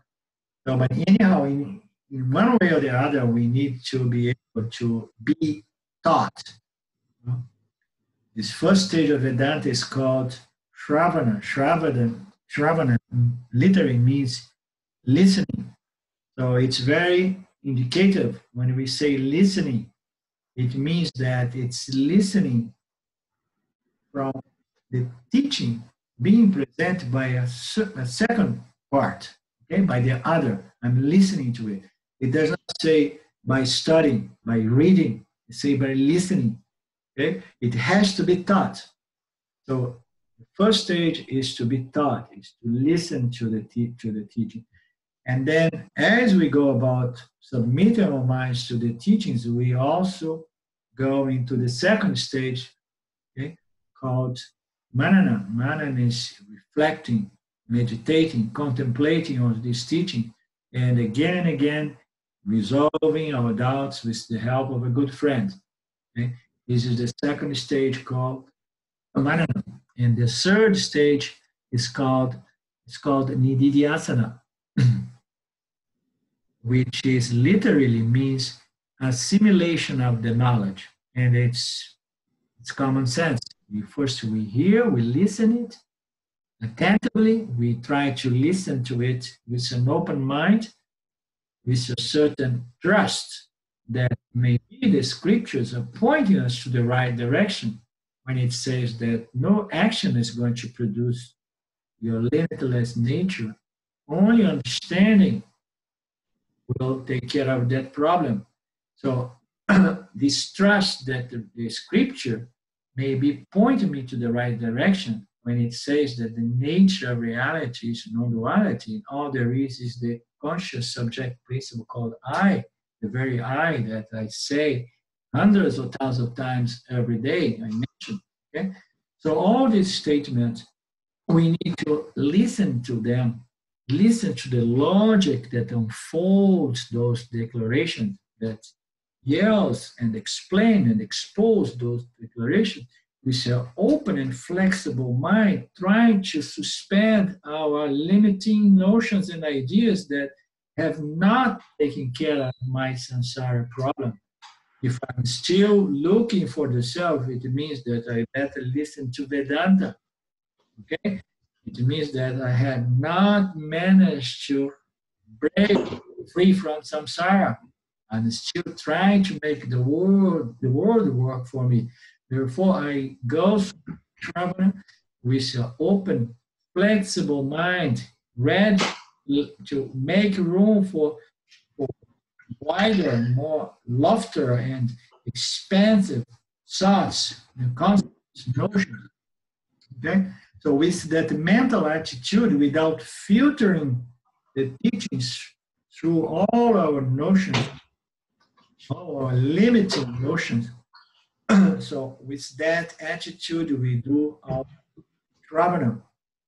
And then Manana, we're going to be contemplate on these teachings and resolving doubts, and then makes sense to understand that as we contemplate, meditate, and resolve doubts, reflections, and so on, we go gradually integrating or assimilating. Literally means knowledge.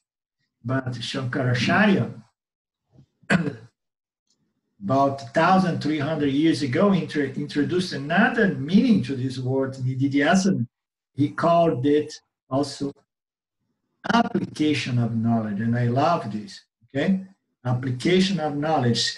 You assimilate, and you have to convert this knowledge that you assimilate intellectually, you have to convert them into real emotional knowledge. What is an emotional knowledge? Is a knowledge that is not only up here in your intellect, but has spread through your system, so that when you contact the world, your emotional personality reacts wisely to whatsoever Ishvara or your Prarabdha karmas brings you in contact with. Okay? Adversities may come, pleasurable experiences they come, and the wise yani, it reacts to that from this platform of fullness, that allows the yani to respond, from this emotional ground, mental emotional strength, able to deal with the difficulties. Life is just a crisis, problem after the other to deal with. As Ramji says, everything is going south all the time. Our things are going south all the time. Okay? So we need to develop this knowledge. We need to apply this knowledge, integrate, internalize this knowledge, so that this knowledge lives through our lives and reflects itself in this strength, this power, emotional, mental strength to deal with the problems of life without losing our balance, without losing our discrimination, without forgetting exactly who and what we are, our true nature. So this is the meaning of nididhyasana recently, about 100 years, introduced by Shankara, as application of knowledge. It's assimilation, application, converting the intellectual, mental knowledge into real, internalized, integrate knowledge that somehow makes you live your life with this sense of immunity and freedom against the adversities that constantly affect even the kings. How about us? Okay? Even the kings go through adversity. They have invaders, they have war, they are on the top now. Tomorrow they have to go into exile, into the forest, and then they are killed. So everybody goes through pleasures and pains in life, and the key of a happy life is to develop this integration of self-knowledge, a knowledge that was fully applied and assimilated, so that we can go through life without losing our wisdom, our balance. This is nididhyasana.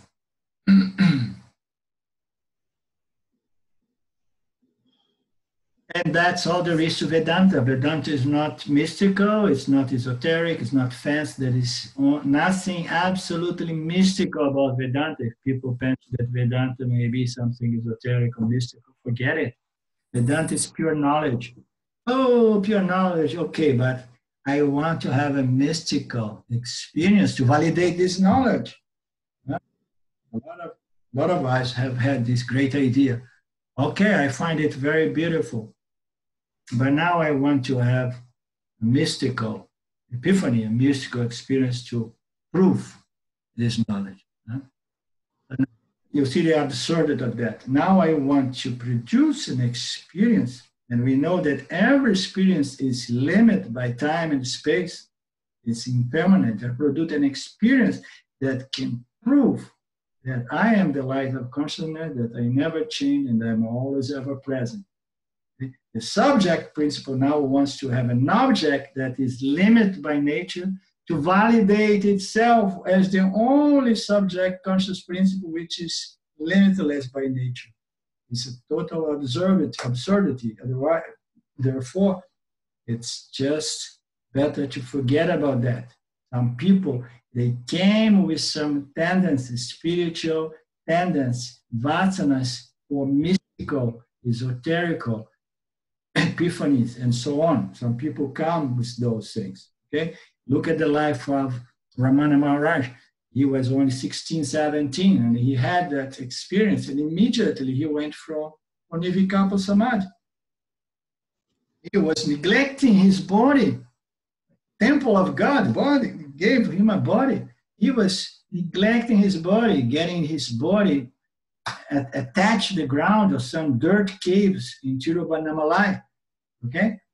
So he had that vasana, that tendency that compelled him. And they say, oh no, me too, I want to follow his footsteps. I want to find a cave and I want to go into Nirvikalpa Samadhi. Bad idea. We should know that Ramana Maharaj used to discourage people who used to sit with him, people who had this tendency in to go into Nirvikalpa Samadhi. He used to tell them, no, stay alert, stay awake. This is just another form of sleep. Don't go into Nirvikalpa Samadhi. Understand? He used to alert people. He said, Nirvikalpa Samadhi is not the answer. No state of mind is the answer. The only answer is to know what you are, who you are, and to know the implied meaning of knowing who you are, that I'm already full and complete. Okay? And he has made one of his most pedantic statements when he said, by knowledge alone the self can be realized. Because he used to answer people on all levels. People used to come to him wanting a mantra. He used to provide a mantra. They want to have some special puja. He would say, go here and there to that temple. Okay? If you want meditation, you should do this meditation. He used to talk to people on every level. But here and there, he used to present the naked truth. To some people, maybe, who were before him and they were really ready to hear the truth. Okay? By knowledge alone, the self can be realized. Or he used to say, why want to realize the self? He used to say, when the self is not realized, the self is always ever present. What is this story? How can you come to me and ask me how to realize the self? If the self is realized in the you trying to realize the self. So Vedanta is not mystical, it's not esoterical. It's just a practical, straightforward means of knowledge that helps you to reevaluate the unexamined assumptions that you have made about your experience of life, meaning to say that you are limited. So we have this notion, this universal beginningless experience, ignorance, information, wrong notion that I am limited, I am small, I am inadequate, I am incomplete, I am bound by time, I am growing old. Okay? I was born, I was dying. Yeah, I come here, I grown and I go, and all these notions. Okay? So Vedanta is going to help us to re-examine those notions, and in due time is going to prove to our beautiful intellect, our true nature, and doing that by the means of neutralization, removal, or cancellation of all those stupid notions that we learn from Maya, the beginningless, avidya, ignorance.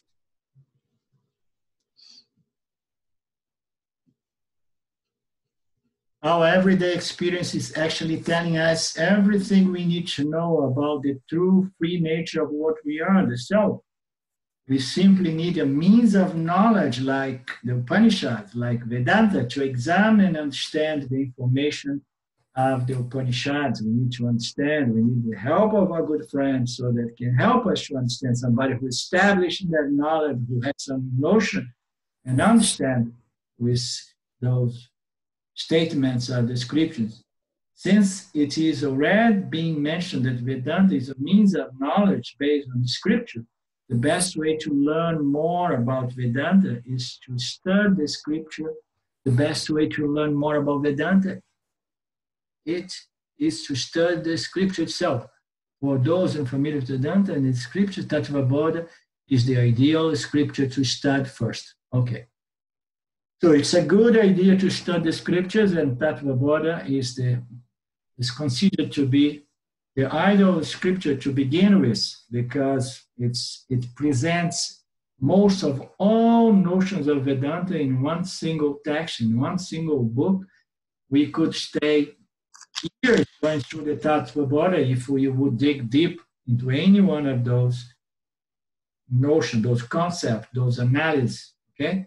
But it goes through all of them, and then we can go as deep as we want, but it presents all of them without having necessary to go through the Brahma Sutras, for example, that get, for example, one verse and can unfold this into thousands of pages of scriptural knowledge. That way, we have concluded our introduction, and we are going to be ready to go into Tattva Bodha, the knowledge of the truth. Bodha means knowledge, and in this context, knowledge, Tattva means truth. But what is truth? Truth is that which is eternal, existing independently of any other factor, and which it never changes. It does not modify to any experience. Only the self fits this definition. So knowledge of truth is self-knowledge. The only truth is the self. The only reality is that which never changes and never modifies to any experience. The only factor that fits this definition is the self. Therefore, we say self-knowledge. We never heard like, oh, I'm going to go to India to get self-experience. No, as a means of freedom. We say self-knowledge. Enlightenment, self-knowledge. Enlightenment, we know it's not a very nice word because it implies that the light was off and one day the light was on. But the light is always on and there is no switch. It's always ever known, on. So self-knowledge is much more accurate. It's the removal of those notions that made us believe that we were missing the 10th man. Okay? I am the 10th man. I am the self. I have been looking for myself outside. I have been miscounting, overlooking, overseeing the sign that the light of my own self shining and revealing everything to me, and I couldn't see myself the same way the eyes cannot see itself. Therefore, we need Vedanta, a means of knowledge that reveals to us our nature as the subject, conscious principle we are. Free. Okay, that way we close our class today. Anybody has any quick question, or we can close?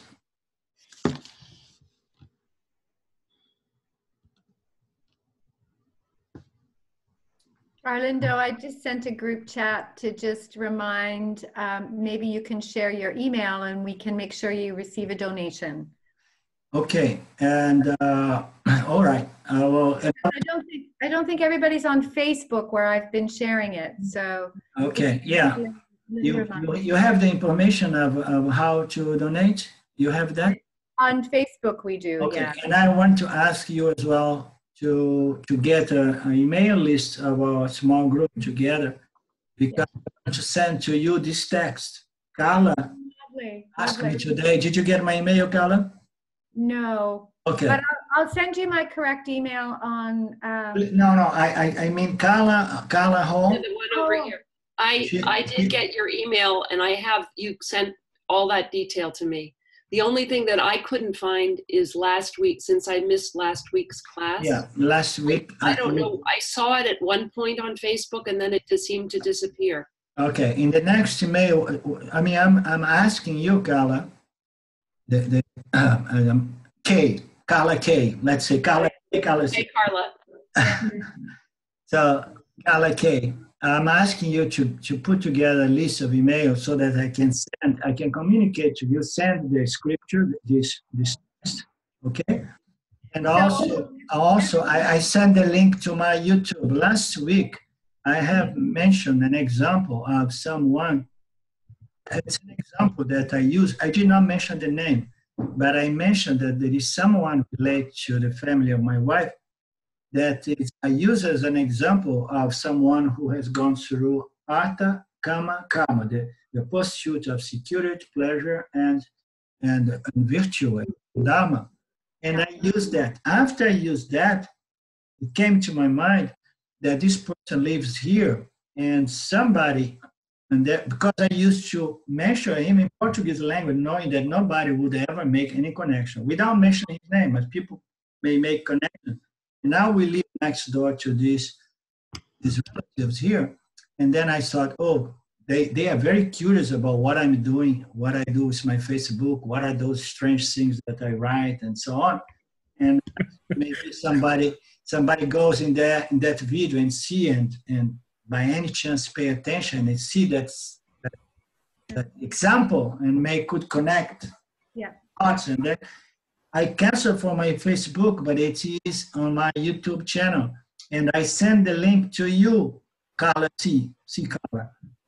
Carla Ho. I send the link of the YouTube to you. So. Oh, you already sent it? It's together. Oh, okay. I have to look for it. In the same email, okay? Okay. So our first class is in there. And if you send to me this email list, I send also let's say I send to you the link to my YouTube channel, Carla K. And then you put together, you pass it on together with the information. So, and then you pass this email list to me, and then I send the text to all of you. All right? If people, I just put my email in a group chat, so you can email me directly your email, and then I'll do a list. Okay. I do it through the Facebook. I send you my email because we never connect through email, and then you do a list, and we get I'll email it to you.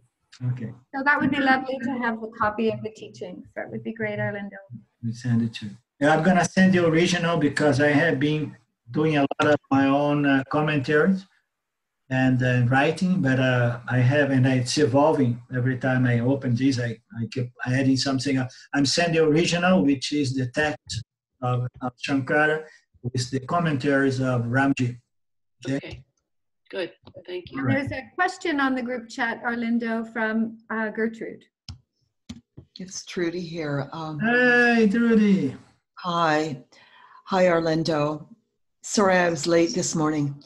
I can see autocorrect has jumped in there, and I didn't really pay attention to the changes it was making. So I hope you can understand it's saying guns instead of gunas. If I can read it for you. If we are under the governance of the gunas, can we really be said to have control over the way our jivas, not divas? Oh my God, autocorrect. Oh God, let me read it through. If we are under the governance of the gunas, can we really be said to have control over the way our jivas? Our jivas. Jivas. Not jivas. Yeah, jivas. And then the last bit, I don't know what autocorrect did here. That was not what I intended to say. What is rasped to the magic word? What do you mean rasped? Well, as I say, autocorrect has really gone in there. Respond. Autocorrect. Respond. Respond. Okay. Respond to the magic. Respond to the magic word. I guess. I don't need magic. I need Maya. Yeah. Okay, Maya word. Maya world. Maya world. Yeah, the gunas, they are the building blocks of the universe, and of course, they are the building blocks of the construct body-mind called the jiva. We are all governed by these three energies that they sprout into the basic elements and the secondary elements and the chemical and physical elements. Okay, the gunas are the energies, the qualities that somehow bind and color everything in the universe. So our minds and body are governed by that. And in the beginning of the class today, we touch a little bit the fact that spiritual development is a process of converting rajas first, and then rajas into sattva. Okay, and we do that by the means of understanding first how the gunas work, how they impact on our human experience, what is certain gunas, what gunas are predominant in our minds, and how gunas tied and enslave the jiva to its environment. We get tied, it becomes a prison, it becomes a robe, the guna, because according to our guna predominance, we become slave of a certain setup, a certain environment, which is familiar to our predominance of guna. That's where we get slaved by the gunas, and we may get slaved or tied or roped, tied to even to sattva guna, because somebody who has more sattva and did not understand what is the purpose of the development of sattva and think that sattva serves the purpose only to enjoy peace, silence, and clarity of mind, and somebody stops there rather than use that platform, scientific platform, to submit that purified mind, that scientific mind to the knowledge of the scripture, that person is going to be stuck and dependent on that setup, that circumstance, that environment, okay, that scientific environment, and that person, the moment that it has to come out that environment, like the example I mentioned today about my friend who was only happy he was in Vikalpa Samadhi. Anytime he had to come out to interact with the world, he was already suffering, okay? So we can get stuck in sattva and become a slave of sattva. We are slaved of our energy, our rajas. So if we are extremely rajasic, we need an environment with a lot of channels or outlets for expression. My organs of actions are activated. They want action. They want dynamic interaction. They want to go and so on. So all these gunas, they slave us to the environment that is conducive to the maintenance and sustenance of that kind of predominance. Guna predominance. You understand? That's the problem. Okay? You get a rajasic person, put her or him in a very sattvic environment, the person is going to feel like a fish out of water. So a guna person wants a rajasic person put in a sattvic environment is going to feel like a fish out of water. A rajasic person wants to be in a rajasic environment because it's familiar. Okay? The same way, a sattvic person, if you put a sattvic person in a very sattvic environment, the sattvic person is going to suffer. Okay? This is dependence. This is not freedom. Freedom is to go beyond the gunas by understand that you were that before, quote unquote, or beyond the gunas.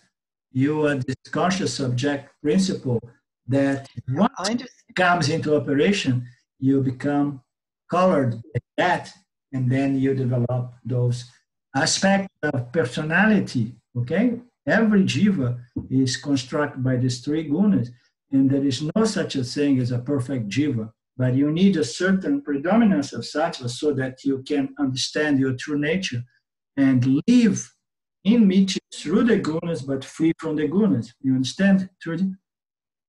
Well, I understand that, but my question is, because you're talking about in today's lecture, from the part I heard, is that if you understand your nature being consciousness and you're pure and whole, in your day-to-day life, living interaction with the Mayic world, you're suggesting that there's some element of doership.